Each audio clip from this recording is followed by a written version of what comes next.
കല്യാണം കഴിഞ്ഞിട്ട് ഹസ്ബൻഡിന് ഞാൻ ആദ്യമായിട്ട് ഉണ്ടാക്കി കൊടുത്തത് പുട്ടാണ്. പുട്ടും പാളിപ്പോയി. പിന്നെ ദോശ ഉണ്ടാക്കി, ദോശയും പാളിപ്പോയി. രണ്ടും പാളിപ്പോയപ്പോൾ ഏട്ടൻ പറഞ്ഞു ഇനി നമുക്ക് റിസ്ക് എടുക്കണ്ട, ഞാൻ വന്നിട്ട് ഫുഡ് ഉണ്ടാക്കാമെന്ന് പറഞ്ഞു. ഞാനാണ് ഇന്നിപ്പോൾ ഏട്ടനെ ഭയങ്കരമായിട്ട് കുറ്റം പറയുന്ന ഒരാളായി മാറിയത്. അപ്പോൾ ഏട്ടൻ പറയാറുണ്ട്, നിനക്ക് ഭയങ്കര കുറ്റം, ഞാൻ അപ്രിഷ്യേറ്റ് ചെയ്തുകൊണ്ടല്ലേ നീ ഇന്നിപ്പോൾ എന്നെ കുറ്റം പറയാറായതെന്ന് ചോദിക്കാറുണ്ട്.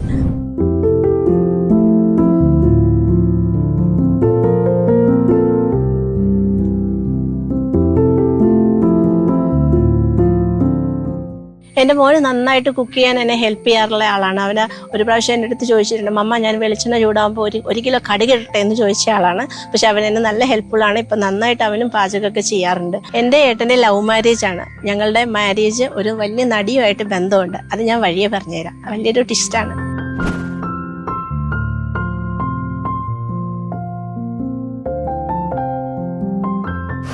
നമസ്തേ നമസ്തേ നമസ്തേ. ഇവിടെയാണെന്ന് തോന്നുന്നു. ഹാപ്പി ഓണം ചേച്ചി. അയ്യോ ഹാപ്പി ഓണം. നാണക്കേട്. ഹാപ്പി ഓണം. ഇന്ന് ഇവിടെ എന്താ സ്പെഷ്യൽ? ഞങ്ങള് രണ്ടട പായസം പ്രഥമൻ, രണ്ടട മിക്സ് ചെയ്തിട്ടുള്ള പ്രഥമൻ. ഞങ്ങൾക്ക് ആ ചെറിയൊരു സിംപ്ലിസിറ്റിയിലുള്ള സിമ്പിൾ രുചികരം മാത്രല്ലേ ഉദ്ദേശിക്കുന്നത്. അപ്പൊ ഞങ്ങൾ വിചാരിച്ചു ഞങ്ങള് ചെറിയ ആൾക്കാരാണ്, ഞങ്ങള് അങ്ങനെയല്ല കാന്താരക്കില്ലേ അതിന്റേതായ ഗുണമുണ്ട്. അതുപോലെ ഞങ്ങൾക്കും ഞങ്ങളുടേതായ ഗുണമുണ്ടെന്ന് വിശ്വസിച്ചു വന്നു. തീർച്ചയായിട്ടും. പിന്നെ ആർക്കാണ് ഇല്ലാത്ത? ഞാൻ എപ്പോഴും പറയും എല്ലാ മനുഷ്യർക്കും അതിന്റേതായ കഴിവുകളുണ്ട് അല്ലേ? ഈശ്വരൻ അനുഗ്രഹിക്കട്ടെ.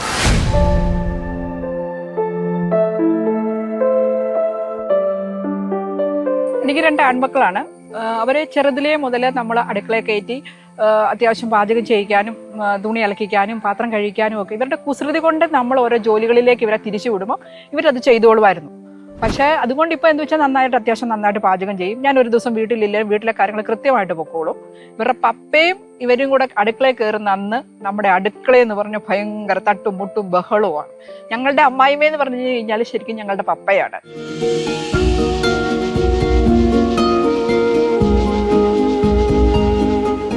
എൻ്റെ കൂടെ വന്നിരിക്കുന്നത് എൻ്റെ മൂത്ത മകൻ ആൽഫിനാണ്. അവൻ അത്യാവശ്യം ജർമ്മൻ പഠിത്തം എല്ലാം കഴിഞ്ഞിട്ട് ഒരു 12:30 കഴിയുമ്പോഴായിരിക്കും അടുക്കളയിൽ കയറുന്നത്. ഞാൻ ഒരു 12:30 ആകുമ്പോൾ അടുക്കളയിൽ കയറി ഫുഡുണ്ടാക്കി ഒരു 3 മണിയാകുമ്പം ഇറങ്ങി വരുമ്പം ഈ സമയത്തായിരിക്കും അപ്പൻ രാവിലെ എഴുന്നേറ്റ് വരുന്നത്. പുള്ളിയും ഞാനും തമ്മിലൊരു കൊളാഷാ സാധാരണ ഈ ഒരു 3:30-4 മണി ടൈം. കണ്ടു കഴിയുമ്പോൾ പുള്ളിയാണെങ്കിലും ഗുഡ് മോർണിംഗ്, ഞാൻ അന്നെ ഗുഡ് നൈറ്റ് എന്ന് പറഞ്ഞു പോയി കിടക്കും. പിന്നെ രാവിലെ എഴുന്നേൽക്കുമ്പം അപ്പൻ്റെ വായിന്ന് എന്തായാലും കേൾക്കും. കാരണം മല്ലിപ്പൊടി അങ്ങോട്ട് മാറിപ്പോയി, മുളക് പൊടി ഇങ്ങോട്ട് നീങ്ങിപ്പോയി, ഇഞ്ചി കുറെ എടുത്തു എന്ന് പറഞ്ഞ് അടിയായിരിക്കും. എന്ന് പറഞ്ഞാലും അപ്പന്റെ ഫുഡിന്റെ അത്രയും എന്റെയോ അമ്മയുടെയോ അനിയന്റെയോ ആരുടെയും ഫുഡ് അത്രയും വരത്തില്ല.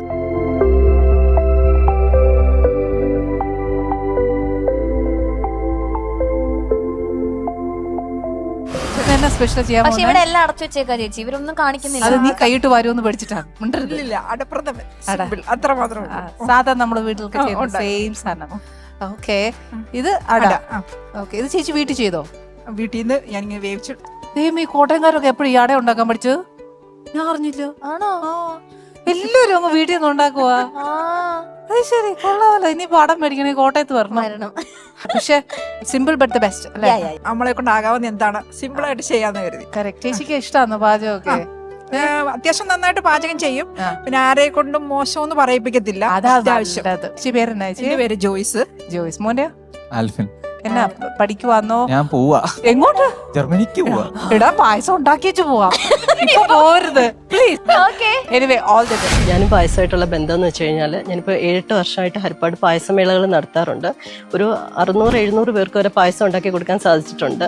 പിന്നെ ഓരോ ഗ്ലാസ് കുടിക്കുമ്പോഴും അവരുടെ ഒരു റിവ്യൂ ഉണ്ടല്ലോ, അതാണ് സത്യത്തിൽ എൻ്റെ എനർജി.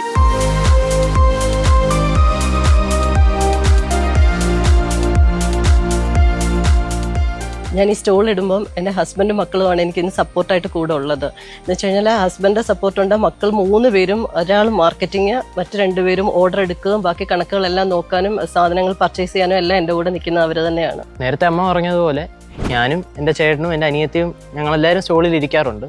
പക്ഷേ ഈ പായസമേള എല്ലാം കഴിയുമ്പോൾ എൻ്റെ പൈസ ഞാൻ ചോദിച്ച് വാങ്ങാറുണ്ട്. അതിനൊരു കോംപ്രമൈസും ഇല്ല. വേലാസ്വാമിയുടെ നാടായ ഹരിപ്പാട് നിന്നാണ് ഞങ്ങൾ വരുന്നത്. ഓരോ ദിവസവും പായസം ഉണ്ടാക്കി വെച്ച് കഴിയുമ്പോൾ ഒരു ടെൻഷനാണ്, അത് തീരുമോ എന്ന്. പക്ഷേ ഭഗവാന്റെ അനുഗ്രഹം കൊണ്ട് അത് വൈകിട്ടാകുമ്പോഴത്തേക്കും തീർന്നിട്ട് നല്ല ഹാപ്പി ആയിട്ടാണ് ഞങ്ങൾ തിരിച്ചു പോരുന്നത്. അമ്മയുടെ പായസം പോലെ തന്നെയാണ് അമ്മ ഉണ്ടാക്കുന്ന സദ്യ.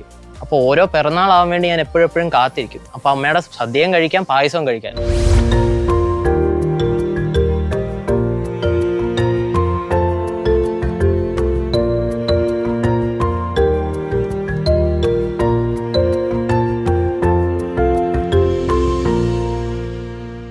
ഇത്രയും പേരെ കണ്ടേച്ച് വന്നപ്പോ അങ്ങ് മടുത്തോ? ആദ്യം പക്ഷെ ഒരു കാര്യമുണ്ട്, ഇവിടെ എല്ലാരെക്കാട്ടിലും ട്രഡീഷണൽ ആയിട്ട് ഉരുളി വെച്ചേക്കുന്ന ഇവിടെയാ. കണ്ടോ? അതാ നല്ല തിളങ്ങുന്ന. അതാ ഓണത്തിനൊക്കെ സാധാരണ നമ്മുടെ വീട്ടിൽ നിന്ന് സ്റ്റോറിൽ നിന്ന് എടുക്കുന്ന ഒട്ടുരുളി ഇതാണ്. അതിനൊരു ഓണത്തിന്റെ നിറവുണ്ട് ഇവിടെ. ഇന്ന് ഉണ്ടാക്കുന്നേ ഞാൻ ഉണ്ടാക്കുന്നതിന് റാഗിയും മഖാനയും ചേർത്തിട്ടുള്ള അടയും, അടമാങ്ങ, പഴുത്ത മാങ്ങ ശർക്കര ഇട്ട് ഉണക്കിയത്. അടമാങ്ങ സാധാരണഗതിയിൽ ഉപ്പിലിട്ടത് നമ്മൾ കഴിക്കുവല്ലേ? അതിന് പഴുത്ത മാങ്ങ ശർക്കര ഇട്ട് ഉണക്കി സൂക്ഷിക്കാം. ആ ശരി. ഇത് വീട്ടിലെ എങ്ങനെ ആരും സ്വന്തമായിട്ട് ചെയ്യുന്ന? എന്താ പേര്? സരിത സുരേഷ്. മോനോ? എന്റെ പേര് ഉണ്ണികൃഷ്ണൻ. എന്നാ ചെയ്തേ? ഞാൻ +2 പഠിക്കും. ഹെൽപ്പ് ചെയ്യോ അമ്മേനെ? കുഴപ്പമില്ല. ഹെൽപ്പ് ചെയ്യാറുണ്ട് അമ്മ? All the best. Okay, all the best. Thank you. Okay.